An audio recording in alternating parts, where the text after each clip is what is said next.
사랑하는 저희 가족 여러분, 그리고 시청자 여러분, 우리는 먼저 1절 상반절의 한 단어를 유심히 보고 읽도록 하겠습니다. 우리 한번 다 같이 1절 상반절을 봉독합니다. 하나님의 종이여 예수 그리스도의 사도인 나 바울이 사도된 것은 아멘. 우리 한번 따라서 해보실까요? 하나님의 종. 하나님이 이렇게 사울을 보면서 너는 내 종이야 이렇게 말씀하신 것이 아닙니다. 그냥 바울이 스스로 자원해서 나는 하나님의 종입니다 이렇게 고백하면서 디도서가 시작이 되어집니다. 왜 바울은 자신을 종이라고 했을까? 또 여러분들도 너무 인권 그리고 자유를 중요시하시는 한국 사회 속에서 종이라는 단어 좋아할 사람 별로 없을 것입니다. 근데 바울은 스스로 자원해서 나는 하나님의 종입니다. 바울이 마음속에 본인만이 알고 있는 감사와 감격이 있었기 때문입니다. 그것은 자신이 예수님을 만나기 전에는 죄악의 종이었는데 예수님을 만난 후에 하나님의 종이 되었기 때문인 것입니다. 자신이 예수님을 모를 때는 세상과 사단의 종이었습니다. 자신의 언행을 보게 되면 부인할 수가 없었습니다. 그런데 예수님을 만난 후에 자신은 너무 그분의 은혜에 감사해서 이제부터는 하나님의 종으로 살겠다고 스스로 고백하는 것입니다. 왜 그랬을까? 예수님을 만나기 전이나 후나 자신은 하나님 존전에서 용서받을 수 없는 아주 다양하고 큰 죄를 많이 진 죄인이라는 것을 알았기 때문인 것입니다. 이 세상의 모든 사람은 딱 두 종류로 나누어집니다. 첫째는 내가 무슨 죄가 있다는 거야? 교회 가면 나 그 소리 듣기 싫어서 안 가 하는 분이 계실 것입니다. 또 한 부류는 사도 바울이나 여러분처럼 나는 세상법이 아니라 온전하신 하나님 앞에 서게 되면 죄가 다양하고 큰 죄인 중에 괴수인 것을 고백합니다. 이 두 부분으로 나누어집니다. 우리들의 죄는 마치 사채이자랑 거의 비슷합니다. 사채이자를 쓰게 되면 6부, 7부, 8부, 저는 9부까지 쓰시는 분을 봤습니다.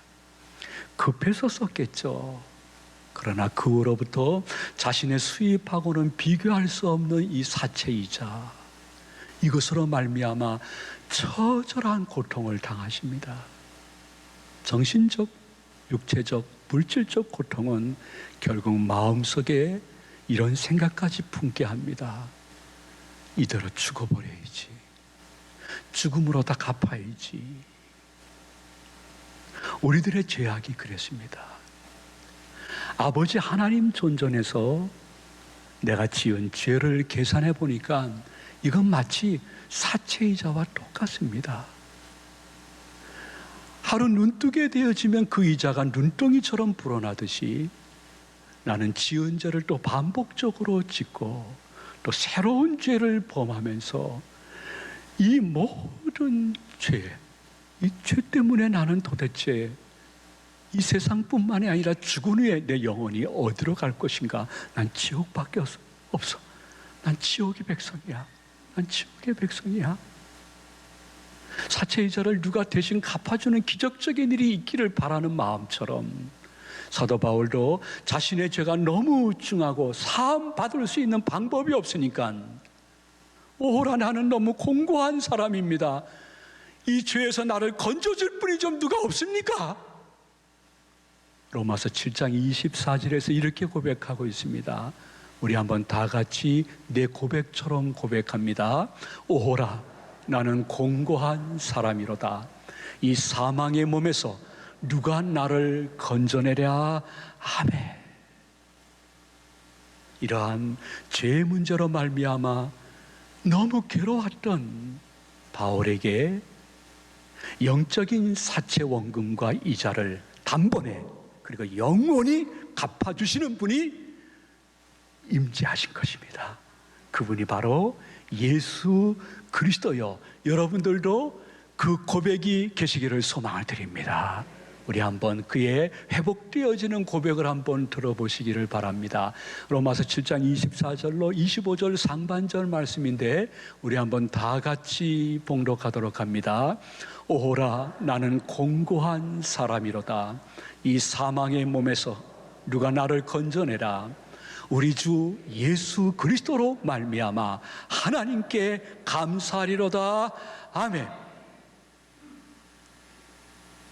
그런데 예수 그리스도를 자신의 대속주로 영접한 여러분들, 그리고 그분께 감사, 감격, 그분으로 인해서 현세와 내세의 행복과 평안이 임하는 것을 계속 우리 마음속에서 뺏어가려고 하는 녀석이 있습니다. 그것이 세상이든지 혹은 마귀 귀신일 수도 있습니다. 아니면 내 옛 본성일 수도 있습니다. 그 녀석이 계속 여러분 마음속에서 제거시키려고 하는 그 작전의 명은 죄의식 제거 작전입니다. 우리 마음속에 죄의식을 자꾸 제거시키는 것입니다. 그것이 자기 편으로 만들 수 있는 최고의 방법이라는 것을 알고 있기 때문인 것입니다.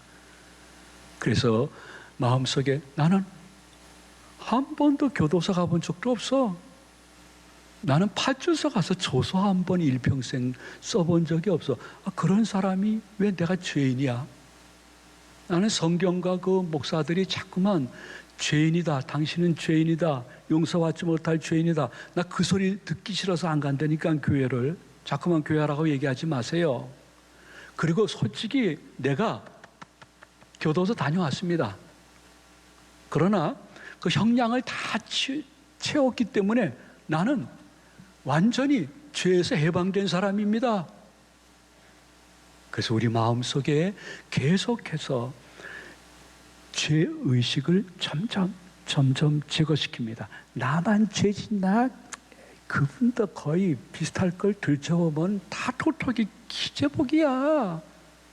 너 너무 자꾸만 너를 학대하지 말어.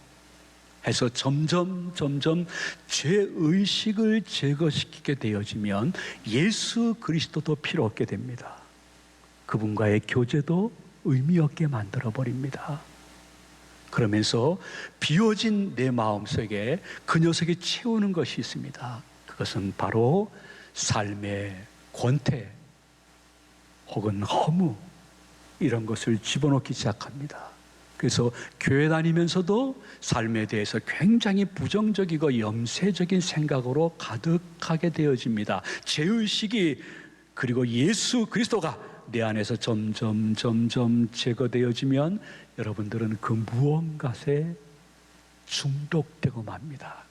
지금 중독된 그것이 그겁니다. 혹은 그 무엇인가 집착하게 됩니다. 예배나 교회 생활이나 그분과 아름다운 교제법, 시편을 읽는 것보다 더 다른 것에 집착하는데 그 집착하면서 내가 만족을 얻게 합니다. 어떤 분에게는 전과 달리 엄청나게 내가 분노가 자주 일어나게 되는 일이나 마음속에 실행을 하지 않지만은 살 의가 있는 것도 결코 성령님의 뜻이 아닙니다. 다른 영의 역사입니다. 그러면서 점점 내 안에서 죄의식이 없어지고 예수 그리스도가 필요 없게 되어지면 교회 다니면서도 제일 싫은 것이 무엇이냐면 예수, 구원, 영생, 천국을 이야기하는 것을 내 마음속에서 거부하게 됩니다. 저 목사님은 설교 자료가 그렇게도 없나? 하면서 내 마음속에 그 소리조차 싫어지게 되어집니다. 그러면 여러분 기억하십시오. 그 죄가 쌓이고 쌓여서 죄의 싹은 사망이요 영벌이요 지옥밖에 없음을 성경은 말씀하고 있습니다. 사도 바울은 여러분들은 이 고백이 아버지 하나님께 얼마나 소중한 고백이라는 것을 아셔야 됩니다. 나는 전에는 죄의 종이었는데 이제는 예수 그리스도를 통해서 의의 종을 자처하고 자원하기를 원합니다. 로마서 16장 6장 17절 이하의 말씀, 우리 다 같이 자신의 고백처럼 고백하도록 합니다. 하나님께 감사하리로다. 너희가 본래 죄의 종이더니 너희에게 전해준 바 교훈의 본을 마음으로 순종하여 죄로부터 해방되어 의에게 종이 되었느니라. 아멘. 예수 그리스도를 통해서 여러분들은 죄에서 해방된 줄로 믿으시는 분은 아멘 하시기 바랍니다. 그래서 내가 누가 강요한 것이 아닙니다. 나는 이제 자유인으로 내 멋대로 살 수 있지만은 그 은혜에 감사해서 하나님의 종으로 살 거야. 이것이 이해되기 위해서는 우리 신약 성경의 그림자인 구약에서의 예표, 이것에 해당되는 말씀을 한번 읽어보셔야 됩니다. 여러분, 출애굽기 21장 1절 말씀에 이러한 말씀이 있습니다. 우리 다 함께 봉독합니다. 내가 백성 앞에 세울 법규는 이러하니라. 내가 시브리 종을 사면 그는 엿새 해 동안 섬길 것이요 일곱째 해에는 몸값을 물지 않고 나가 자유인이 될 것이며. 아멘. 선민들을 향한 율법 규례였습니다. 그 규례는 어떠한 사람이나 가족이 사채이자를 썼는지 혹은 하던 모든 사업이 온전히 망했든지 감당할 수 없는 엄청난 빚을 지게 되었습니다. 근데 이들이 그 빚에서 해방될 수 있는 방법은 딱 한 가지였습니다. 그것은 어떤 돈 많은 사람이 내가 저 사람, 저 가족의 모든 빚을 대신 갚아줄게요. 그래서 실제적으로 내 빚을 갚아주게 되면 그때부터는 빚에서 해방되어지는 것입니다. 단 6년 동안 내 빚을 갚아주신 그 주인 댁에서 종살이를 하는 것입니다. 그러나 7년째가 되어지면 하나님의 율법 규례에는 이렇게 되어 있습니다. 7년 차가 되어지면 그 사람이 개인이든 그 가족이든 아무런 조건과 이유를 대지 말고 그들을 다 해방시켜 자유인이 되게 하라. 이것을 지키지 않는 자는 나 여호와 하나님이 책망하리라. 이렇게 출애굽기 21장 3절 이하에 말씀해 주었습니다. 우리 한번 다 같이 봉독하도록 합니다. 만일 그가 단신으로 왔으면 단신으로 나갈 것이요 장가 들었으면 그의 아내도 그와 함께 나가려니와. 그것을 신년이라고 합니다. 종이 7년 차가 되어지면 신년이 돼서 자유인이 되는 것입니다. 그래서 나는 자유인이다. 여러분 생각해 보십시오.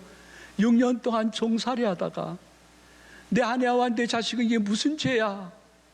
근데 7년 차에는 온전히 자유인이 되니까 나는 자유인이다. 그날을 아마도 오전 내내 소리칠 것입니다. 마치 어떠한 젊은 강도사님이 목사 안수를 받았어요.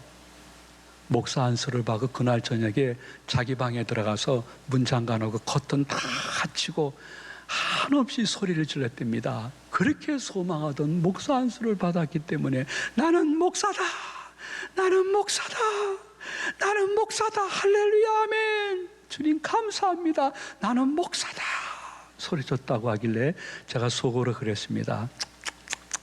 아휴, 또 얼마나 고생할 텐데.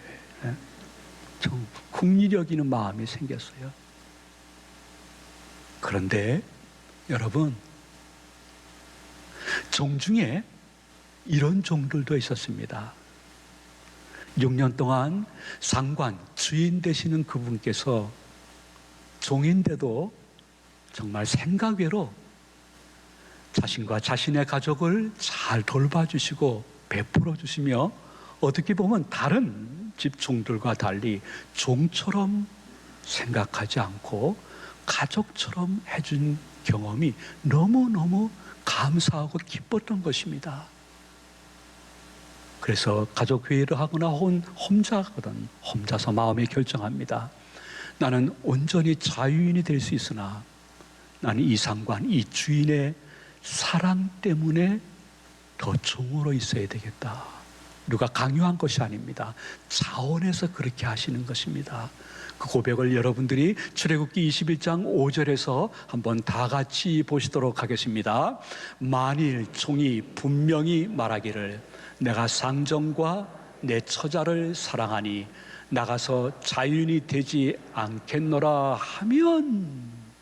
하면 주인이 그래 네가 자원해서 스스로 종으로 있기를 원하는구나. 내가 더 잘해줄게. 고마워.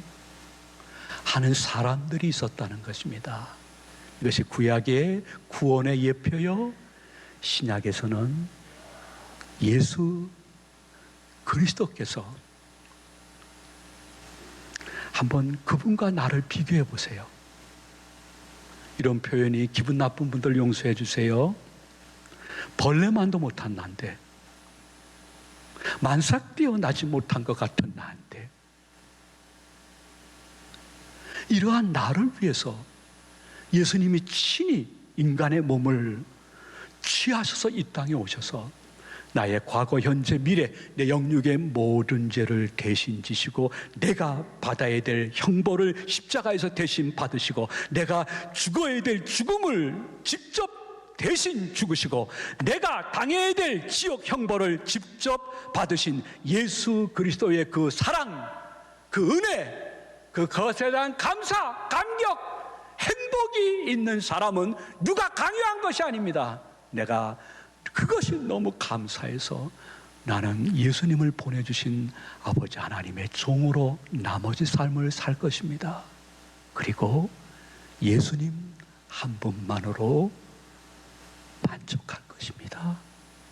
그리고 예수님의 제자답게 살다가 천국에 들어갔을 때는 영원토록 예수 그리스도의 대속의 피, 보혈을 찬양하고 예배하는 데만 나의 모든 삶을 드릴 것입니다. 이 고백이 천국 간 백성들이 하는 고백이요, 그 고백의 내용이 요한계시록 5장 9절에 이렇게 기록되어 있습니다. 우리 한번 다 같이 봉독합니다. 그들이 새 노래를 불러 이르되 두루마리를 가지시고 그 임봉을 떼기에 합당하시도다. 일찍이 죽임을 당하사 각 족속과 방언과 백성과 나라 가운데에서 사람들을 피로 사서 하나님께 드리고 아멘. 세상의 모든 사람은 피를 싫어합니다. 피를 좋아할 사람은 하나도 없고 피 흘림을 즐겨할 사람은 거의 없을 것입니다. 그런데 기독교인이 무엇이 믿지 않는 분하고 다른가? 그것은 예수 그리스도의 피, 보혈을 감사하고 사랑하고 감격하고 그것으로 행복해하며 나를 위해서 목숨을까지 보내주신 그분이 내 영혼 구원하셨으면 지금 육신의 이 일도 구원해 주시는 때가 있을 줄로 믿고 기도 싫은 죄를 범치 않게 싸우니 하나님의 때에 제 기도 제목을 응답하시고 홀로 영광을 받아 주시옵소서. 왜냐하면 예수 그리스도는 부활하셔서 지금도 영으로 우리 안에, 우리 곁에 임마누엘 동행해 주시는 좋으신 주님이시기 때문인 것입니다. 그러므로 목사님이 무엇을 지시해서 그 일을 하는 것이 아닙니다. 그것이 전도이든 선교이든 구제이든 나눔이든 섬김이든 기도이든 예배이든 누구도 모르게 나 혼자 조용히 주중에 교회 와서 그 일을 하는데 목사님이 지시해서 하는 게 아닙니다. 그때부터는 경쟁심으로 하는 것도 아닙니다. 의무감으로 하는 것도 아닙니다. 내 기분대로 하는 것도 아닙니다. 내가 교회 다니면서 저 직분은 받으리라 목표로 세우는 직분 때문에 내가 그렇게 하는 것이 아닙니다. 이유는 단 한 가지입니다. 무엇을 하든지 예수 그리스도의 십자가의 대속의 사랑에 감사해서 일부러 종이 되어지고 일부러 섬기고 일부러 희생하고 일부러 나사 빠진 사람처럼 되고 어떤 때는 저 사람 무슨 잘못한 게 있나 왜 저렇게 굽신굽신대 자기 주장도 못해 하더라도 교회와 가정의 화평을 위해서 스스로 종이 되어지는 것을 기뻐하는 사람들, 그 사람들이 수많은 교인들 중에 참된 하나님의 종이요 예수님의 제자요, 그분들이 우리 제2교회 성도님들 되시기를 축원드립니다. 말씀을 마칩니다. 제자는 제자인데 복음서의 제자가 있고 사도행전의 제자가 있습니다. 여러분들은 어디에 속하는지 한번 자신을 살펴볼 수 있는 좋은 주일이 되었으면 좋겠습니다. 복음서의 제자들은 예수님을 따랐습니다. 같이 공동체 생활했습니다. 그러나 사도행전 이전에 사복음서의 제자들은 예수님이 높은 지위를 얻게 되어지면 나는 이 지위를, 나는 이 직분을 받아서 영화를 누리리라. 그래서 누가 크냐? 그들은 자주 싸웠습니다. 큰 사람이 돼야 더 좋은 직분, 직책을 얻고 돈을 얻을 수 있다 생각했기 때문인 것입니다. 예수님을 따랐지만은 예수님을 자기 이익과 뜻을 위해서 악용 혹은 선용하는 사람들이었습니다. 그런데 사도행전에서 하나님의 말씀을 계속 받고 성령이 충만히 임재하는 상태에 들어가게 되어지니 그들은 예수님을 선용해서 자신의 뜻을 이루기보다는 자신을 구원해 주시고 지금도 함께 하시는 예수 그리스도를 위해서 내가 어떻게 희생할까? 그 내용이 사도행전 이후의 내용인 것입니다. 그러다가 예수님이 나를 위해서 십자가에서 대속의 죽임을 당하셨는데 예수님의 복음 파수와 전파를 위해서 내 목숨을 버린다 할지라도 겨우 그분과 무승부에 불과하다 하면서 순교하는 것을 찬양과 감사 속에 할 수 있는 인생으로 우리가 치닫고 있는 모습을 자주 보고 있습니다. 굳이 여러분들이 너무 냉철하게 생각하지 마십시오. 그러나 한 번쯤은 생각해 봐 주십시오. 나는 지금 복음서의 제자인가? 사도행전의 제자인가? 나는 예수님을 내 목적과 뜻을 이루기 위해서 선용 혹은 악용하고 있는가? 아니면 예수님과 그의 복음과 몸된 교회를 위해서 나는 스스로 종이 되어 희생하는 것을 도리어 한밤 자기 전에 주님 고마워요, 저를 이렇게 변화시켜 주셔서 하고 주무시는 분인가? 그것에 대한 정확한 해답은 딱 두 가지로 확인할 수가 있습니다. 제일 먼저는 예수님을 위하여 스스로 하나님의 종이 되어지고 예수님의 제자가 되기를 원하시는 분들의 최종적인 꿈이 무엇인가? 본문 2절에 한 단어로 기록되어 있습니다. 우리 한번 다 같이 2절을 봉독하도록 합니다. 영생의 소망을 위함이라. 이 영생은 거짓이 없으신 하나님이 영원전부터 약속하신 것인데, 따라해 주시면 고맙겠습니다. 영생, 하나님이 우리를 위하여 영원전부터 약속하신 난 영생을 바라보기 때문에 예수 그리스도와 몸된 교회와 복음을 위하여 희생하고 바보되는 것이 도리어 기쁘고 좋습니다. 첫 번째 기준은 영생입니다. 영생에는 영벌이 있고 영복이 있는데 예수님의 은혜로 우리는 영복의 처소에 들어가는 은혜를 이미 받은 줄로 믿으시기를 바랍니다. 동시에 3절에 또 하나의 기준이 있습니다. 우리 3절을 다 같이 봉독합니다. 자기 때에 자기의 말씀을 전도로 나타내셨으니 이 전도는 우리 구주 하나님이 명하신 대로 내게 맡기신 것이라. 아멘. 그것이 직간접적으로 빗게 들고 나가서 전도하라는 거 아니에요. 나의 삶 속에서 내가 예수 그리스도를 냄새나게 하는 삶을 살다가 죽기 전에 단 한 명이라도 한 영혼이 나를 통해서 구원받아 지옥을 면하고 천국으로 갈 수 있다면 나는 내 삶의 정결을 유지하고 싶습니다. 나의 삶을 통해서 예수님과 몸된 교회가 또 한 번 십자가에 못 박히는 일을 하지 않도록 하겠습니다. 저는 우리 모두가 성찬에 참여해서 예수 그리스도의 보혈을 상징하는 잔을 받은 사람입니다. 여러분, 소주 마신 사람 맥주 냄새 나지 않습니다. 양주 냄새 나지 않습니다. 소주 마신 분은 소주 냄새 나는 것입니다. 양주 마신 분이 나와서 다른 분하고 이야기할 때에 막걸리 냄새 안 납니다. 양주 냄새 납니다. 확인하고 싶은 분은 오늘 저녁에 소주나 양주 한번 드셔보시기 바랍니다. 무슨 냄새 나는지. 마신 대로 냄새 나는 것입니다.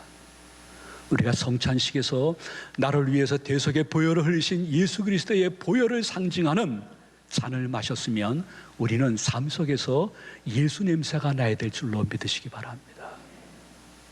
근데 예수 냄새 나지 않고 다른 냄새 나게 되어지면 우리가 그들이 예수님께 오는데 거침돌이 될 수 있다는 것은 더 깊은 설명이 필요 없을 것입니다. 이것이 너무 중요하기 때문에 사도 바울은 여러분 모두와 저에게 이렇게 말씀하고 있습니다.